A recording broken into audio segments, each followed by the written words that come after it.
Sadia, cricket की बात करेंगे। बहुत से लोग सोच रहे होंगे क्या ही है बात करने के लिए, हार तो गए हम, लेकिन आज हम क्रिकेट ऑन द फील्ड नहीं, क्रिकेट ऑफ द फील्ड पे बात करने जा रहे हैं।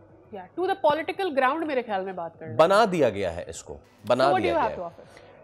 सादिया, बिग थ्री बनाने की कोशिश की गई थी, ठीक है, और उसका यही मुद्दा रखा गया था कि जी जो बड़े पैसा जनरेट करते हैं उनके पीछे ये सारे मामलात होंगे। लेकिन अब ये चीज जो सामने आई है ना Sadia, this is very interesting. अच्छा फैसल, मैं तो जानती हूँ, अब नाजरीन को भी जरा बताएं कि कौन था, क्या था ये, एंड व्हाट इज हैपनिंग।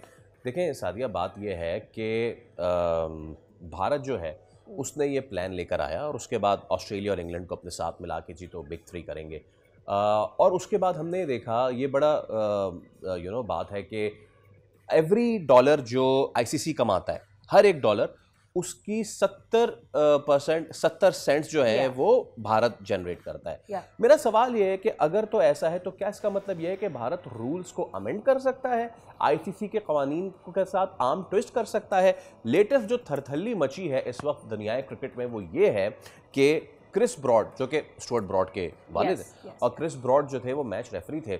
एक मैच में भारत स्लो ओवर रेट का शिकार हो रहा था और उस पे जब और क्रिस ब्रॉड ने ये इंटरव्यू दिया और इंटरव्यू में उनका कहना था कि I was certain to penalize them, लेकिन मुझे फोन आया और फोन आने के बाद मुझे कहा गया कि हाथ हौला रखिए, उर्दू में तर्जुमा ये है, सर हाथ हौला रखें, आगे भारत है। एक्चुअली मेरे फैसल जहन में ये बात आ रही थी कि ठीक है, आई नो आप विसल ब्लोअर को कभी ये नहीं कह सकते, या जो खुद कभी मुश्किल में हो या विक्टिम हो, आप उसे ये नहीं कह सकते कि आपने उस वक्त क्यों नहीं ये मामला उठाया। मेरे जहन में ये बात आती है कि उन्होंने उस वक्त, मुमकिन है कि ये मामला इसलिए ना उठाया क्योंकि उनकी अपनी नौकरी का भी उनको पता होगा कि जी प्रेशर कहाँ से आता है, ये कैसे बिल्ड होता है, और अगर मैं अपनी नौकरी में मौजूद रहकर इसको बढ़ाऊंगा, इस पर बात करूंगा, तो ये उनके अपने लिए कितना मुश्किल हो सकता है। So point of view is कि जनाब इस तरह की सारी चीजें होती हैं और उनका इस खबर को उस वक्त ना सामने लाना जब वो ऑलरेडी इस डेजिग्नेशन में थे,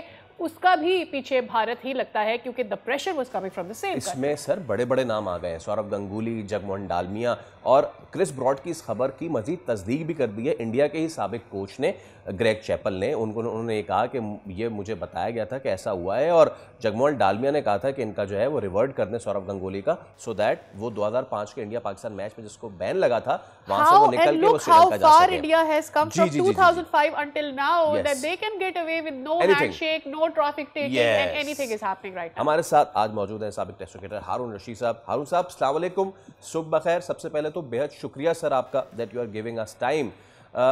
none better person than you to understand what's happening around और इंडिया इस वक्त क्या कर रहा है। हम ओवरऑल तो बात करते हैं, लेकिन जो इस वक्त करंट रेवलेशंस आई हैं क्रिस ब्रॉड से और उसको फिर तस्दीक भी कर दी है ग्रेग चैपल ने, क्या कहेंगे इस पे सर? सर वालेकुम सलाम। सबसे पहले तो प्रोग्राम में बुलाने का शुक्रिया। सबसे पहली चीज़ तो ये है कि क्रिस ब्रॉड को इतनी देर के बाद ये ख्याल क्यों आया कि इस किस्म की बात करे किसी भी इंटरव्यू में। दूसरा, ये चीज़ भी कोई ढकी छुपी बात नहीं है कि भारत जो है वो डोमिनेट करता है इन ऑल रिस्पेक्ट। जितनी भी दुनिया भर में क्रिकेट हो रही है, आईसीसी में जो भी सिलसिला चल रहा है इस वक्त, तो उनके बॉस भी आईसीसी इंडियन ही है, तो इसलिए ये तो डोमिनेशन तो बहुत अरसे से है, कोई नई बात तो नहीं है कि जो उसने डिस्क्लोज कर दी। हाँ, ये ज़रूर है कि एज मैच रेफरी उनको अगर कहा गया था कि नरमी का बर्ताव रखें, तो उन्होंने कोई वाकया बताया नहीं कि वो किस मामले में वो कहा जा रहा था कि नरमी करें, रवैये में अपना हल्का रखें इंडियन क्रिकेटर्स के ऊपर, क्योंकि कोई ना कोई तो एपिसोड हुआ होगा ना जिसके ऊपर ये कहा गया होगा उसको। सो एनीवे, अब तो क्रिकेट बिल्कुल ही डिफरेंट हो गई। आप देखें जब से हालिया एशिया कप में जो सिलसिले हुए, ये अब तो सियासत क्रिकेट में जो है वो जम हो गई है, और आइंदा जितनी भी इंडिया पाकिस्तानी क्रिकेट होगी या फॉर दैट मैटर दुनिया भर में, आई थिंक सियासत का जो रोल है वो बहुत आपको नुमाया नजर आएगा। हारून साहब, yes it is this is it, लेकिन हम ये अभी से नहीं देख रहे। हम जब इंट्रोडक्शन कर रहे थे, हमने बिग थ्री की बात की थी, उस वक्त रेवेन्यू कितना जनरेट कर रहा था आईसीसी के लिए इंडिया, और अब कितना जनरेट कर रहा है, इसमें बहुत वाज़ेह फ़र्क आ गया। But have the other countries, तो अभी हम देखते हैं ऑस्ट्रेलिया को भी मसला होता है, कभी चैंपियंस ट्रॉफी में उनको मसला हो गया था, इंग्लैंड में भी उन्हें मसला हो गया था कि जी सबसे ज़्यादा रिलीफ तो इंडिया को मिल रहा है, सारे मैचेस में दुबई में बैठ के खेल रहे हैं। मेरा पॉइंट ये है, what are we doing to get over this, what are we doing to take over India, और एटलीस्ट उनका असर और रसूख कम कर सके हम? देखिए इस चीज को तो अब आप रोक ही नहीं सकते ना। देखिए इस वक्त अगर आप इंटरनेशनल क्रिकेट का जो सिनेरियो देख रहे हैं उसमें आपको सबसे पहली चीज तो ये नजर आ रही है कि इंडिया के बगैर आपकी आईसीसी की कमर्शियल वैल्यू कोई भी नहीं है। अगर आप जितनी भी स्पॉन्सरशिप्स देखेंगे वो सब इंडियन बेस्ड है, चाहे वो ब्रॉडकास्टिंग राइट्स हो आईसीसी के, चाहे वो जितने भी कमर्शियल राइट्स हो आईसीसी के, वो बगैर इंडियन डोमिनेशन के वो है ही नहीं। क्योंकि इंडिया एक बहुत बड़ी मार्केट है, उनके पास बहुत बड़े बड़े कंपनीज हैं जो स्पॉन्सर करती हैं, खास तौर पर स्पोर्टिंग फील्ड में। सो इसलिए ये तो चीज़ अब कोई भी नहीं कह सकता कि अगर आप इंडिया को आइसोलेट कर देंगे या इंडिया को निकाल देंगे आईसीसी के उस पर, तो आपकी आईसीसी तो वैसे ही नीचे गिर जाएगी। तो इसलिए मुझे तो ये नहीं लगता कि इंडिया की डोमिनेशन को आप खत्म कर सकते हैं किसी भी रेस्पेक्ट में। आप सिर्फ ये हो सकता है कि उसके ऊपर ये प्रेशर डाला जाए कि आप ठीक है पैसा आपकी तरफ से आ रहा है, लेकिन क्रिकेटिंग के जो नॉर्म्स हैं कि क्रिकेटिंग के जो भी तरीकाकार है उसको तो आप कम से कम इंडिया को चाहिए कि उसको हर्ट ना करें ना। जैसे अभी रिसेंटली जो हालात हुए, जो वाकयात हुए एशिया कप में, वो तो सामने नजर आ रहा है कि वो तो इस किस्म के धौंस दे रहा है कि अगर मुझे आपने ये किया तो मैं ये कर दूंगा, मैं वो कर दूंगा।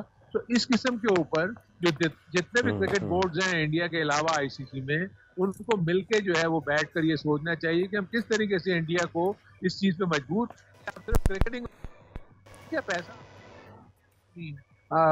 इतना ज्यादा नहीं आएगा अगर हम किसी और को बुलाएंगे या किसी और जगह पे जाएंगे।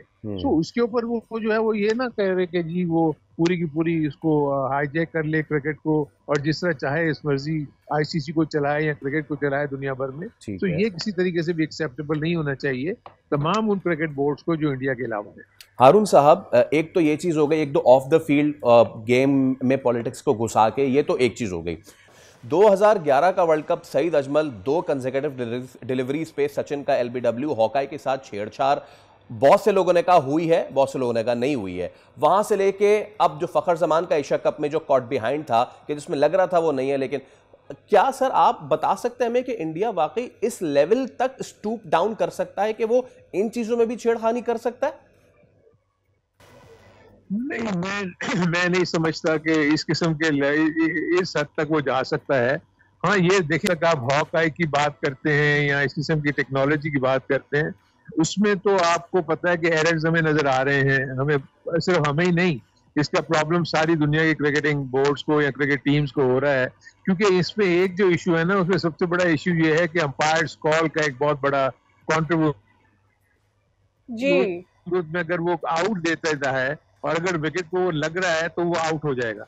अगर उसी को नॉट आउट डिक्लेयर करता है तो रिस्पेक्टिव जो भी डिसीजन होगा वो अंपायर्स कॉल की मद में जाके वो नॉट आउट हो जाएगा। सो ये एक बहुत बड़ी डिस्पैरिटी है जिसको ठीक करने की जरूरत है। और मेरे अपने नजदीक इसके ऊपर सोचना चाहिए क्योंकि क्रिकेट कमेटी है आईसीसी की जो इस किस्म के मामला को टेकअप करती है। सो मेरे नजदीक अभी ये जरूर होना चाहिए कि जब एक दफा अंपायर ने जो कॉल दे दी, वो विकेट को लगते ही उसको आउट होना चाहिए, या आपको स्निकोमीटर में नजर आ रहा है तो उसको आउट डिक्लेयर कर देना चाहिए। इसको अंपायर्स की स्वाबदीद पे नहीं छोड़ना चाहिए। हारून साहब, क्रिस ब्रॉड ने तो बहुत सारी रिस्पांसिबिलिटी ले ली। जी बिल्कुल आप ठीक है जी। मैं ये कह रही हूँ हारून सर कि क्रिस ब्रॉड को बहुत टाइम लग गया ये बयान देने में, that's one part of it, लेकिन हमें देर नहीं करनी चाहिए इसे कैपिटलाइज करने में। I don't know if capitalise is the right word, but at least take it as an evidence कि भाई कर क्या रहा है भारत।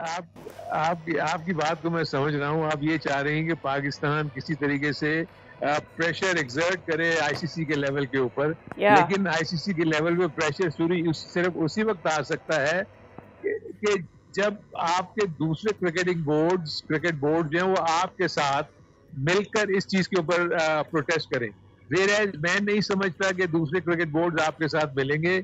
उसका रीजन ये है कि आईपीएल एक बहुत बड़ा ब्रांड बन चुका है। आईपीएल में तमाम के तमाम जो फॉरेन क्रिकेटर्स हैं सिवाय पाकिस्तानी क्रिकेटर्स के, वो तमाम के तमाम आईपीएल खेलते हैं। बहुत ह्यूज, यानी इतना बड़ा अमाउंट उनको वहां से मिलता है, प्लस वो इतना ज्यादा पैसा जनरेट कर देता है आईपीएल से, और वो जितने भी बाकी तमाम ममालिक हैं उनको वो दे भी सकता है पैसा।